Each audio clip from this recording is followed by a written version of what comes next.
सरापा एक एहतजाज है। तो आज हम भी यहाँ पर जो वो खड़े होकर अपनी हाजिरी लगा रहे हैं, नाकस ईमान के साथ, कमज़ोर ईमान के साथ। अल्लाह का गुलाम जब उसको नुकसान पहुंचाने की जो है वो कोशिश की जा रही है, नुकसान पहुंचा कोई नहीं सकता, इसलिए कि रब ने खुद जिम्मा लिया हुआ है कुरान की हिफाजत का। लेकिन हमारी टेस्टिंग ये है कि बहैसियत मुसलमान और अपना नायब बनाकर ये भेजा हुआ है कि आपकी भी कोई जिम्मेदारियाँ हैं, आप नायब हो और नायब की ये जिम्मेदारियाँ हैं कि आपने जो है वो इस दुनिया पर जब भी कहीं गलत होगा, कहीं जुल्म होगा, कहीं नाइंसाफ़ी होगी, कहीं ज़्यादती होगी और कहीं मेरे कुरान की तौहीन करने की कोई नापाक जसारत करेगा, तो आपके दिल के अंदर भी जो है वो तकलीफ़ का होना बड़ा ज़रूरी है। तो वही तकलीफ़ के लिए जो है वो हमें बयान करने के लिए यहाँ पर खड़े हैं। तो इसके बाद आगे जो है वो बातें होती रहेंगी साथ साथ।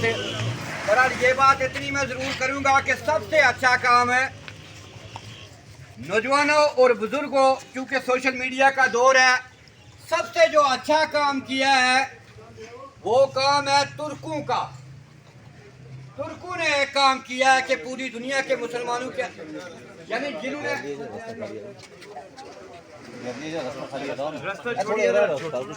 अंदाज में दिया है और जवाब कुरान को लेकर वो लोग सड़कों पर आ गए।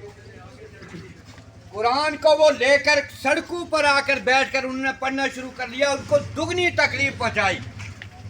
तो हमारा भी यही है कि जब आलम कुफर यहूदी नसरानी जब मुसलमानों के खिलाफ ऐसी जो वो साजिश करते हैं, तो हमें जो है वो लाजमन खड़े होकर अपने दिल के अंदर जो हम बुरा मनाते हैं यही बना सकते हैं, तो वो हमें बताना चाहिए। इसके बाद ज़हीर गुल एडवोकेट साहब, और मैं रिपीट कर लूँ कि चूँकि ये प्रोग्राम जो है वो तहरीक लब्बैक वालों ने उन्होंने जो है वो मुझे भी दावत दी थी, सब लोगों को दावत दी थी। तो प्रोग्राम स्टार्ट इसलिए कर लिया कि हमारे पास जो है वो बाज़ों का टाइम नहीं होता, तो हमने स्टार्ट इसलिए किया कि कहीं आप जल्दी में घर ना चले जाएं, थोड़ा सा यहाँ पर खड़े हो जाएं, तो कल क्या बताइए जरिया जो है वो भी बने। तो इसके बाद ज़हीर गुल एडवोकेट साहब से गुजारिश करूँ।